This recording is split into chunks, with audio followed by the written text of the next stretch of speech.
ಈ ಘಟನೆ ನಡೆದಿದ್ದು ಮುಂಬೈನಲ್ಲಿ. ಮುಂಬೈನ ಒಂದು ಅಪಾರ್ಟ್ಮೆಂಟ್ನಲ್ಲಿ ತುಂಬ ದಿನಗಳಿಂದ ಒಂದು ವಾಸನೆ ಬರ್ತಾ ಇರುತ್ತೆ. ಏನಪ್ಪ ಇದಿಷ್ಟೊಂದು ವಾಸನೆ ಬರ್ತಾ ಇರುತ್ತೆ ಅಂತ ಹೇಳಿ ಅಲ್ಲಿನ ಅಪಾರ್ಟ್ಮೆಂಟ್ನಲ್ಲಿದ್ದ ನಿವಾಸಿಗಳು ಯಾವಾಗಲೂ 704 ಕಡೆನೇ ರೂಮ್ ಕಡೆ ನೋಡ್ತಿರ್ತಾರೆ. ಏನೋ ತುಂಬ ದಿನಗಳಿಂದನೂ ಇದು ಏನಪ್ಪ ಇಷ್ಟೊಂದು ವಾಸನೆ ಇದೆಯಲ್ಲ ಅಂತೇಳಿ ಗಮನಿಸ್ತಿರ್ತಾರೆ. ಆದರೆ ಆ ಮನೇಲಿ ಒಬ್ಬ ವಾಸನೂ ಕೂಡ ಇರ್ತಾನೆ.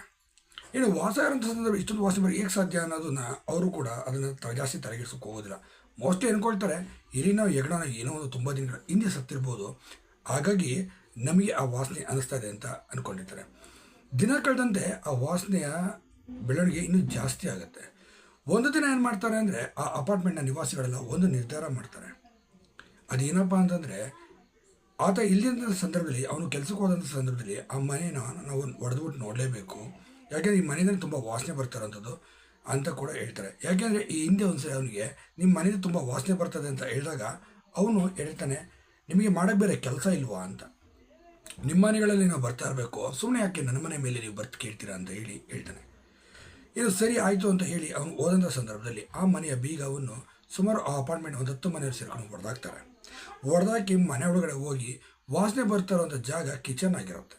ಇನ್ನು ಆ ಕಿಚನಿಂದ ಏನಪ್ಪ ಹಿಂಗೆ ವಾಸನೆ ಬರ್ತಿದ್ದಾರೆ ಅಂತ ಹೋದಾಗಲೇ ಅಲ್ಲಿ ಒಂದು ಮಿಕ್ಸಿ ಮತ್ತು ಗುಂಡು ಕಲ್ಲು, ರುಬ್ಬೋ ಕಲ್ಲು ಇರುತ್ತಲ್ಲ ಆ ರುಬ್ಬೋ ಕಲ್ಲು ಇರ್ಬೋದು, ಮಿಕ್ಸಿ ಇರ್ಬೋದು, ಮತ್ತು ಫ್ರಿಜ್ಜು ಅಲ್ಲಿ, ಮತ್ತು ಕುಕ್ಕರು, ಈ ಎಲ್ಲದು ಭಾಳ ಇದ್ರ ತುಂಬಾ ಭಯಾನಕವಾಗಿರುತ್ತೆ ಅದು.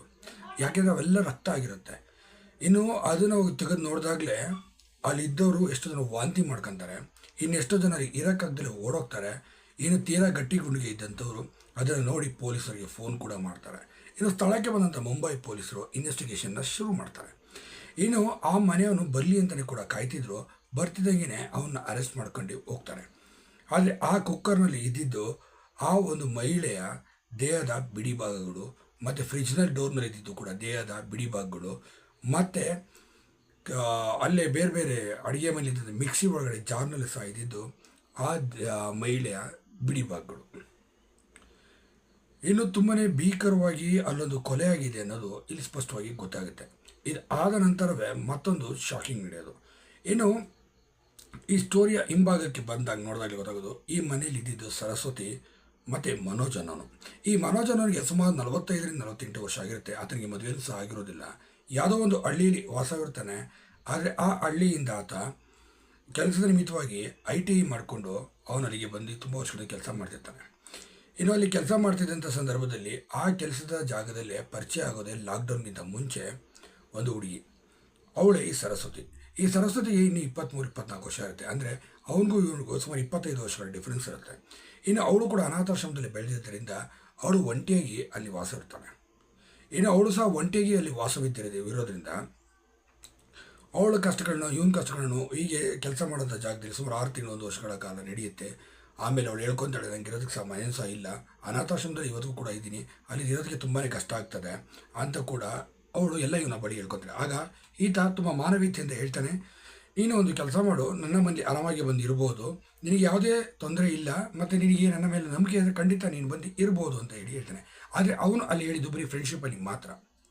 ಇನ್ನು ಮನೆಗೆ ಬರ್ತಾರೆ. ಮನೆಗೆ ಬಂದು ಅಕ್ಕಪಕ್ಕದಲ್ಲ ನೋಡಿರ್ತಾರೆ. ಆಮೇಲೆ ಸ್ವಲ್ಪ ದಿನಗಳಾದ ನಂತರ ಇವರಿಬ್ಬರು ಸಹ ಮದುವೆ ಆಗ್ತಾರೆ.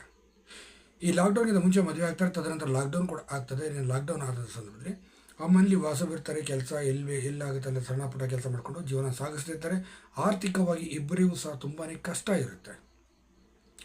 ಇನ್ನು ಈ ಆರ್ಥಿಕವಾಗಿ ಇಬ್ಬರಿಗೂ ಸಹ ತುಂಬಾ ಕಷ್ಟ ಇರೋದ್ರಿಂದ ಅವ್ರು ಏನು ಮಾಡ್ತಾರೆ, ಇದೆಲ್ಲ ಆದ ನಂತರ ದಿನ ಕಳೆದಂತೆ ಈ ಮನೇಲಿ ವಾಸನೆ ಬರುವಂಥ ವಿಚಾರ ಆಚೆ ಬರುವಂಥದ್ದು.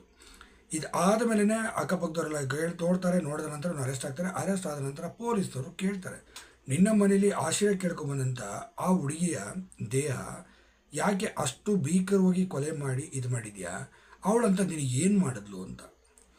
ಆಗ ಇವನು ಕೊಡೋವಂಥ ಕಾರಣ ಕೇಳಿ ಪೊಲೀಸರು ಕೂಡ ಒಂದು ಕ್ಷಣ ಶಾಕ್ ಆಗ್ತಾರೆ. ಆದರೆ ಇವನು ಹೇಳ್ತದ್ದು ನಿಜಾನ ಸುಳ್ಳ ಅನ್ನೋದು ಕೂಡ ಇವತ್ತಿಗೂ ಕೂಡ ಅನ್ಸಾಲ್ವ್ಡ್ ಕೇಸ್ ಆಗಿ ಈ ಮನೋಜ್ ವರ್ಸಸ್ ಸರಸ್ವತಿ ಕೇಸು ಇವತ್ತು ಹಾಗೆ ಉಳ್ಕೊಂಬಿಟ್ಟಿದೆ ಮುಂಬೈನಲ್ಲಿ ಈ ನಡೆದಿರೋಂಥ ಕ್ರೈಮ್ ಸ್ಟೋರಿ. ಹಾಗಾದ್ರೆ ಏನಪ್ಪ ಅವ್ನು ಹೇಳಿದ್ದು ಶಾಕಿಂಗ್ ಅಂತಂದರೆ, ನಾವು ಮದುವೆನೂ ಸಹ ಆದ್ವಿ, ಪ್ರೀತಿ ಮಾಡಿದ್ವಿ, ಮದುವೆ ಆದ್ವಿ, ತುಂಬ ವರ್ಷಗಳು ನಮ್ಮ ಮನೆ ಜೊತೆನೇ ಇದ್ಲು. ಇದಾದ ನಂತರ ಲಾಕ್ಡೌನಲ್ಲಿ ನಮಗೆ ನಿಜವಾದ ಕಷ್ಟ ಎದುರಾಯಿತು. ಅವಳಿಗೂ ಕೆಲಸ ಇಲ್ಲ, ನನಗೂ ಕೆಲಸ ಇಲ್ಲ, ಮನೇಲಿ ಊಟ ಮಾಡೋದಕ್ಕೂ ಕೂಡ ತುಂಬಾ ಕಷ್ಟ ಬಂದು ನಿಂತ್ಕೊಂತು. ಇದೇ ವಿಚಾರಕ್ಕೆ ನಮ್ಮಿಬ್ಬರ ಮಧ್ಯೆ ಸಾಕಷ್ಟು ಜಗಳ ಆಗ್ತಿತ್ತು.